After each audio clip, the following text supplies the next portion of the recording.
Assalamualaikum. My name is Hasnan and I am student. As you know, we are learning some basic topic every day. Today we are also learn some basic topic and our topic is हौसलामंद लोग मुश्किल वक्त गुजार जाते हैं। हज़रत सही प्यारे नबी सल्लल्लाहु अलैहि वसल्लम के प्यारे सहाबी से वो बयान करते हैं कि रसूलुल्लाह सल्लल्लाहु अलैहि वसल्लम ने फरमाया, पहले ज़माने में एक बादशाह था और इसका मिशीर एक जादूगर था। जब वो जादूगर बूढ़ा हो गया तो इसने बादशाह से कहा, मैं अब बूढ़ा हो गया हूँ, इसलिए एक लड़का मेरे हवाले करो ताकि मैं इसे जादू सिखाऊं। बादशाह ने एक लड़का भेजा जिससे वो जादू सिखाने लगा। इस लड़के के रास्ते में एक राहिब था।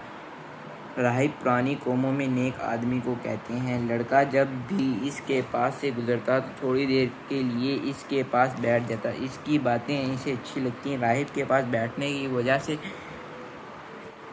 लड़के को देर हो जाती। जब वो जादूगर के पास जाता तो वो इसे देर से आने की वजह से सज़ा देता। लड़के ने राहिब के पास इसकी शिकायत की तो राहिब ने कहा, जब जादूगर से डर महसूस करो तो कहना मुझे घर वालों ने रोक लिया था, और जब घर वालों से डर महसूस करो तो कहना मुझे जादूगर ने रोक लिया था। इस तरह दिन गुजरते रहे। एक दिन लड़के ने अपने रास्ते में एक बड़ा जानवर देखा जिसने लोगों का रास्ता रोक रखा था।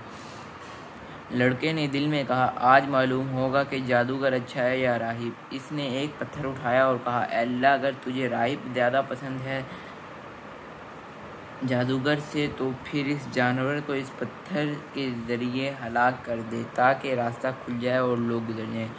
ये दुआ करके इसने पत्थर मारा और इसे हलाक कर दिया और लोग गुजरते। वो राहिब के पास आया और इस सारा वाक़या सुनाया। राहिब ने इससे कहा, ऐ बेटे, आज से तुम मुझसे ज़्यादा अच्छे हो। मैं तुम्हें बहुत बुलंद मकाम पर देख रहा हूँ, लेकिन इस मकाम पर तुझे परेशानी और तकलीफ़ें बर्दाश्त करना पड़ेंगी। जब परेशानियाँ आएँ तो मेरे बारे में किसी को ना बताना।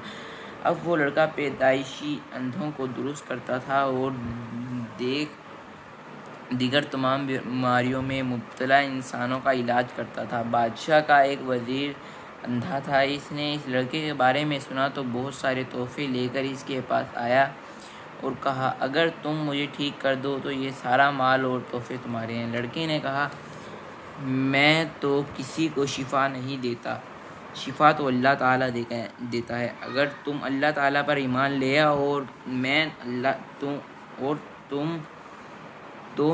ताला से दुआ करूँगा और तुम्हें शिफा अता फरमाएगा। चुनाचे वो ईमान ले आया और अल्लाह ताला ने इसे शिफा अता फरमाई। वो ठीक होने के बाद बादशाह के पास आया और इसके पास बैठ गया। बादशाह ने इसे कहा, तुम्हारी आंखें किस तरह ठीक हुई? इसने कहा, मेरे रब ने ठीक की हैं। बादशाह ने कहा, क्या मेरे अलावा भी तुम्हारा कोई रब है?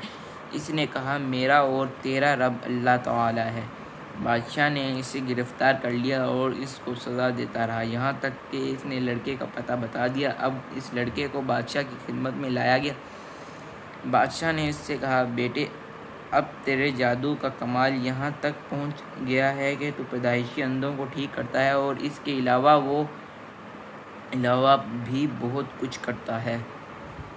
लड़के ने कहा, मैं किसी को शिफा नहीं देता और ना ही इसे मैंने शिफा दी है। शिफा तो अल्लाह ताला देता है और इसी ने इसे आंखें दी हैं। बादशाह ने इसे गिरफ्तार कर लिया और सज़ाएं देना शुरू कर दी, यहाँ तक कि इसने राहिब का पता बता दिया। फिर राहिब को लाया गया और इसे कहा गया कि अपने दीन को छोड़ दे, तो इसने इनकार कर दिया। बादशाह ने आरा मंगवाया और इसके सर के बिल्कुल दरमियान में रख कर इसे 2 हिस्सों में काट दिया। फिर बादशाह के वज़ीर को लाया गया और इसे कहा गया कि अपना दीन छोड़ दे, तो इसने भी इनकार कर दिया। बस इसके सर पर आरा रख कर इस